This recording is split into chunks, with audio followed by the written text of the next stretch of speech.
من الشیطان الرجیم بسم اللہ الرحمن الرحیم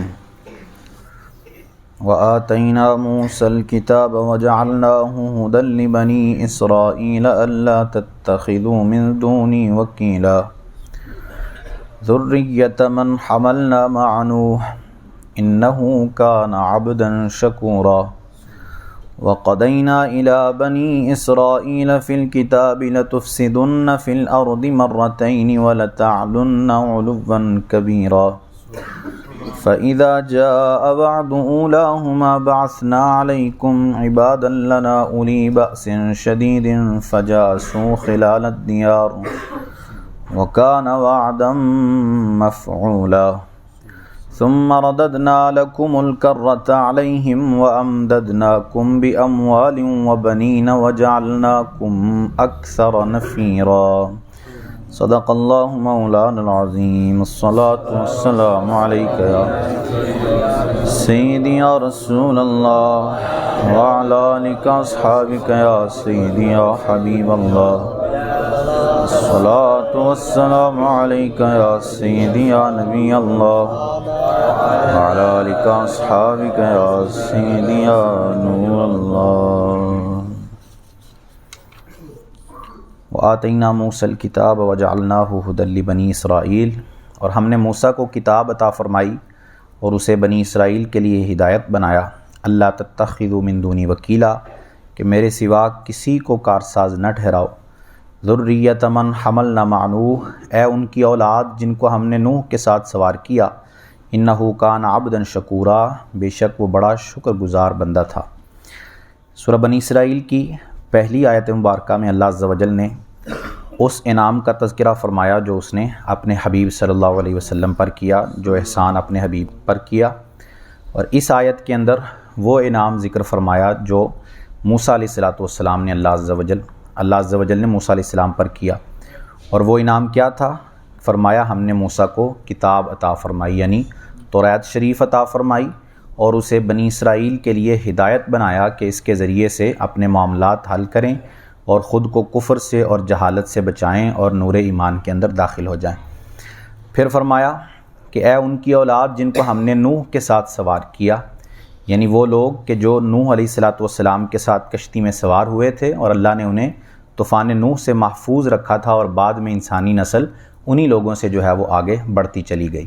پھر اس آیت کے آخر میں فرمایا انہ کان عبدا شکورا، بے شک وہ بڑا شکر گزار بندہ تھا۔ یہ حضرت نوح علیہ السلام کی صفت اللہ عز و جل نے بیان فرمائی کہ وہ بہت زیادہ شکر کرنے والے تھے۔ خاص طور پر حضرت نوح کی یہ صفت بیان کرنے کا مقصد یہ تھا کہ اللہ عز و جل نے نوح علیہ السلام کو یہ وصف بڑے اعلیٰ اور کمال درجے کا عطا فرمایا تھا۔ آپ جب بھی کوئی کام کرتے، کچھ کھانا کھاتے، کچھ پیتے، جو کچھ بھی کرتے، ہر کام کے بعد اللہ عز و جل کی حمد اور اس کا شکر بجا لایا کرتے تھے۔ تو آپ کا تذکرہ خاص طور پر اللہ عز و جل نے اپنے شکر گزار بندے کے طور پر فرمایا۔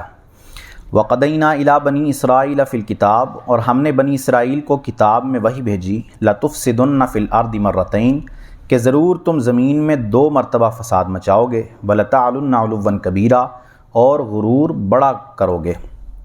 یہ اللہ عز و جل نے غیب کی خبر جو ہے وہ توریت شریف کے اندر بیان فرمائی تھی۔ توریت میں بنی اسرائیل کو یہ بتایا گیا تھا کہ آنے والے وقت میں تم لوگ 2 مرتبہ جو ہے وہ زمین میں فساد کرو گے۔ فساد کرنے سے مراد یہ تھا کہ اللہ عز و جل کے حکم کی نافرمانی کرو گے، اس کے انبیاء کو معاذ اللہ قتل کرو گے، اور جو ہے وہ اس کے احکامات کو بالکل چھوڑ دو گے اور حرام چیزوں کے مرتکب ہو جاؤ گے۔ اور ایسا ہی ہوا کہ بنی اسرائیل ایک دفعہ فساد کے اندر مبتلا ہوئے، پھر اللہ عز و جل نے انہیں سنبھلنے کی جو ہے وہ توفیق عطا فرمائی، سنبھل گئے، توبہ کر لی اپنے گناہوں سے، لیکن دوبارہ سے جو ہے وہ دوسری مرتبہ پھر فساد کے اندر مبتلا ہو گئے۔ تو ان دونوں کا جو ہے وہ اللہ عز و جل نے پہلے سے ہی توریت میں بیان فرما دیا تھا۔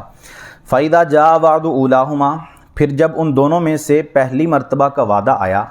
بَعَثْنَا عَلَيْكُمْ عِبَادًا لَنَا أُولِي بَأْسٍ شَدِيدٍ، تو ہم نے تم پر اپنے بندے بھیجے سخت لڑائی والے، فَجَاسُوا خِلَالَ الدِّيَارِ، تو وہ شہروں کے اندر تمہاری تلاش کو گھسے، وَكَانَ وَعْدًا مَفْعُولًا، اور یہ ایک وعدہ تھا جسے پورا ہونا تھا۔ یعنی یہ جو آیت ہے یہ پچھلی آیت کی ایک طرح سے تفصیل بیان کر رہی ہے۔ پیچھے جو اللہ عز و جل نے فرمایا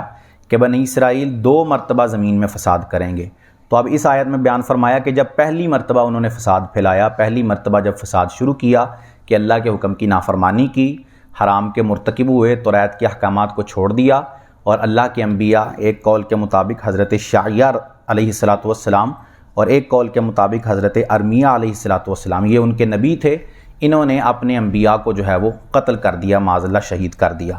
تو جب اس طرح انہوں نے کیا، فساد مچایا، تو اللہ عز و جل فرماتا ہے کہ ہم نے ان پر اپنے بندے بھیجے جو سخت لڑائی والے تھے، انہوں نے انہیں ذلیل و رسوا کر دیا، قتل و غارت گری مچائی ان کے اندر، توریت شریف کو جلایا گیا، اور جو ہے بنی اسرائیل کے 70,000 لوگوں کو انہوں نے گرفتار کر لیا۔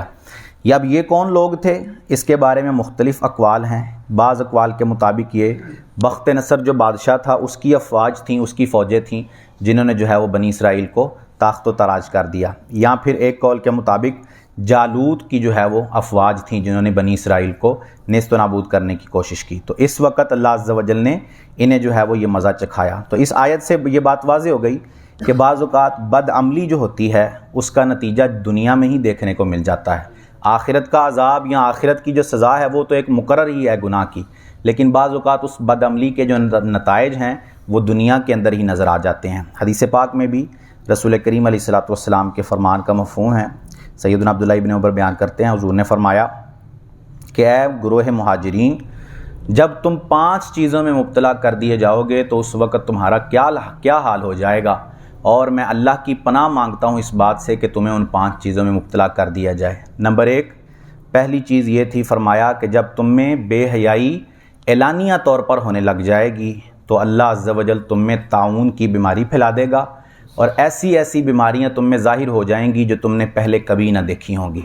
یہ پیش گوئی بالکل حق ثابت ہوئی رسول کریم علیہ السلام کی۔ آج آپ دیکھتے ہیں نئی نئی بیماریاں جن کا نام بھی کبھی انسان نے نہیں سنا تھا، وہ آج جو ہے وہ انسانوں کے اندر پائی جاتی ہیں۔ اس کی وجہ کیا ہے؟ بے حیائی عام ہو گئی ہے، بے حیائی اعلانیہ ہو گئی ہے۔ لوگ اب بے حیائی کو بے حیائی سمجھتے نہیں ہیں، برے کام کو اب برا کام سمجھتے نہیں ہیں۔ وہی کام آج سے 10 سال پیچھے چلے جائیں گے، 20 سال پیچھے جائیں گے تو اس کا نام لینا بھی لوگ برا سمجھتے تھے، اس کے بارے میں بات کرنا بھی لوگ جو ہے وہ غلط سمجھتے تھے، لیکن آج وہ کام سرعام ہوتا ہے، لوگ کر رہے ہوتے ہیں اور اس کو کوئی برا بھی نہیں سمجھ رہا ہوتا۔ تو جب بے حیائی اعلانیہ ہو جائے گی، اعلانیہ طور پر جو ہے وہ بے حیائی پھیلنی شروع ہو جائے گی، تو اللہ عز و جل کے حبیب نے فرمایا کہ طاعون کی بیماری آ جائے گی، اور ایسی ایسی بیماریاں تم میں ظاہر کر دی جائیں گی جن کا تم نے پہلے کبھی نام بھی نہیں سنا ہوگا، اور یہی آج ہو رہا ہے۔ دوسری چیز جو فرمائی رسول کریم علیہ السلام نے، آپ نے فرمایا کہ جب تم لوگ زکوٰۃ دینا چھوڑ دو گے تو تم پر بارش جو ہے وہ روک دی جائے گی، اور پھر فرمایا حدیث پاک میں کہ اگر جانور نہ ہوتے زمین کے اندر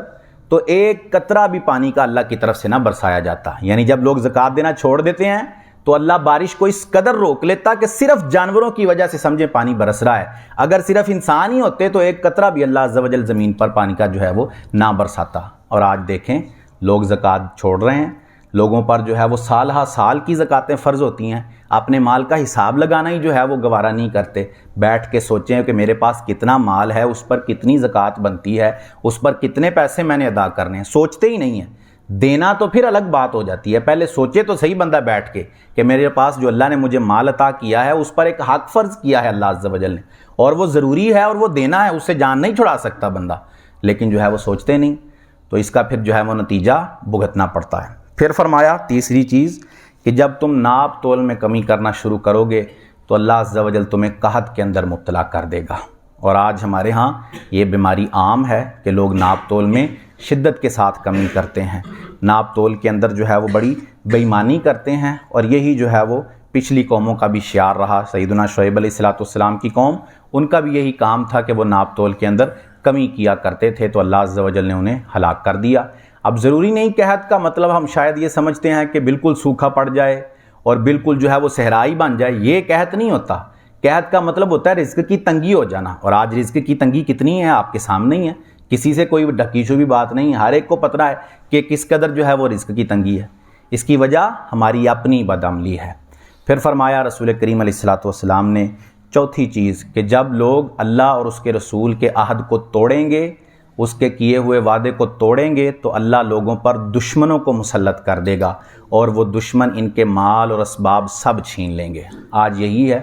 کہ آج ہم پر دوسری اقوام مسلط ہیں مسلمانوں پر، مسلمانوں کا اپنا اثر و رسوخ کچھ بھی نہیں ہے، دوسری قوم مسلمانوں پر حاکم ہے، اور اس کی وجہ کیا ہے کہ مسلمان نے اپنے رب کے ساتھ جو وعدہ کیا تھا، جو اپنے نبی کے ساتھ عہد باندھے تھے، وہ سب توڑ چکا ہے مسلمان، اپنے نبی اور اللہ کے ساتھ کیے ہوئے وعدے توڑ چکا ہے۔ اللہ کے ساتھ وعدہ کیا تھا الستُ بربکم قالوا بلی، اللہ نے جب پوچھا کیا میں تمہارا رب نہیں ہوں، تو سب نے کہا تھا ہاں تو ہمارا رب ہے، یہ وعدہ تھا اللہ عز و جل کے تھا۔ لیکن آج یہ وعدہ ٹوٹ چکا ہے۔ نام اگرچہ لیتے ہیں، خالی نام لینا ہی کافی نہیں ہوتا، عمل کرنا کافی ہوتا ہے۔ محبت کا اظہار جو ہے وہ صرف نام لینے سے تو نہیں ہوتا، جو ہے نام لینا خالی کافی نہیں ہے۔ آج ہمارے لیے دین پر چلنا کتنا مشکل ہے، کس قدر مشکل ہو گیا ہمارے لیے دین پر چلنا، تو اسی وجہ سے اللہ عز و جل نے ہم پر دوسرے لوگوں کو مسلط کر دیا ہے، اور اسی کے نتیجے جو ہے وہ آج ہم بھگت رہے ہیں۔ پانچویں چیز رسول کریم علیہ السلام نے فرمائی کہ جب حکمران اللہ کے قانون کو چھوڑ کر دوسرے قانون نافذ کرنا شروع کر دیں گے تو اللہ ان مسلم حکمرانوں کے درمیان اختلافات پیدا کر دے گا، اور آج یہی صورتحال ہے کہ جب حکمرانوں نے اسلام کو چھوڑ کر، اسلامی قوانین کو چھوڑ کر مغربی قوانین اپنانے شروع کر دیے، دینی احکامات کو چھوڑ کر لبرلزم کو اپنانا شروع کر دیا، تو آج اس کا نتیجہ آپ دیکھ رہے ہیں کہ مسلم ممالک کتنے ہیں، 52 یا 56 کے قریب مسلم ممالک ہیں، لیکن ہر ایک اپنے اپنے مفاد کے اندر پڑا ہوا ہے۔ کسی کو مسلم امت کی یا کسی کو ایک واحد امت کی جو ہے وہ کوئی فکر نہیں ہے۔ یہی اختلافات کی بات ہے کہ جب حکمران اللہ کے قانون کو چھوڑ کر دوسرا قانون نافذ کرے گا تو اللہ ان کے درمیان اختلافات پیدا کر دے گا۔ تو یہ بدعملیاں ہوتی ہیں کہ جن کے نتائج بندے کو دنیا میں ہی بھگتنے پڑ جاتے ہیں۔ یہاں بھی بنی اسرائیل نے ایسا ہی کیا کہ جب وہ لوگ فساد کا شکار ہوئے تو اللہ عز و جل نے ان پر سخت لوگوں کو مسلط کر دیا، انہوں نے انہیں ذلیل و رسوا کیا، قتل و غارت ہوئی، گرفتار کیے گئے، بیت المقدس ان کے ہاتھوں سے چلا گیا، توریت شریف جو ہے وہ جلا دی گئی۔ یہ سارا کام اللہ عز و جل نے ان پر فرمایا۔ ثم رددنا لکم الکرۃ علیہم، پھر ہم نے ان پر الٹ کر تمہارا حملہ کر دیا، وامددناکم باموال وبنین، اور تم کو مالوں اور بیٹوں سے مدد دی، وجعلناکم اکثر نفیرا، اور تمہاری تعداد کو بھی بڑھا دیا۔ یعنی جب اللہ عز و جل نے انہیں پہلی دفعہ میں مبتلا کر دیا فساد کے اندر، اور پھر لوگ ان پر جو ہے وہ مسلط کیے گئے،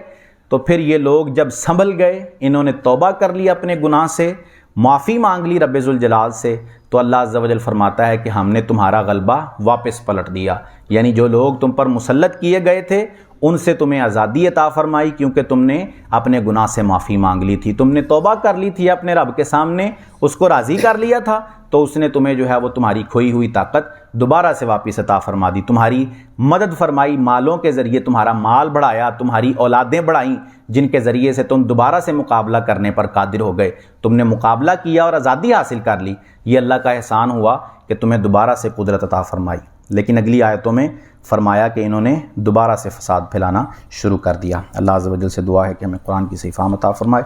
آمین بجاہ خاتم النبیین صلی اللہ علیہ وسلم۔ اللہم صلی علی سیدنا و مولانا محمد مبارک وسلم علیہ۔ اللہم انت السلام و منک السلام و تبارک یا ذا الجلال والاکرام۔ مالک کریم عز و جل، نماز فجر ادا کرنا، درس کرنا، سننا اپنی بارگاہ میں قبول فرما۔ غلطیاں، کوتاہیاں، گناہ، خطائیں، لغزشیں اپنے فضل و کرم سے معاف فرما۔ ہم سب کی، ہمارے والدین کی اور رسول کریم علیہ السلام کی ساری امت کی مغفرت فرما۔ ہم سب کو خلوص و استقامت سے 5 وقت باجماعت نماز پڑھنے کی توفیق عطا فرما۔ ہم سب کا خاتمہ بالایمان فرما۔ ہم سب پر اپنی نظر رحمت فرما، ہماری ساری دعائیں اپنی بارگاہ میں قبول فرما۔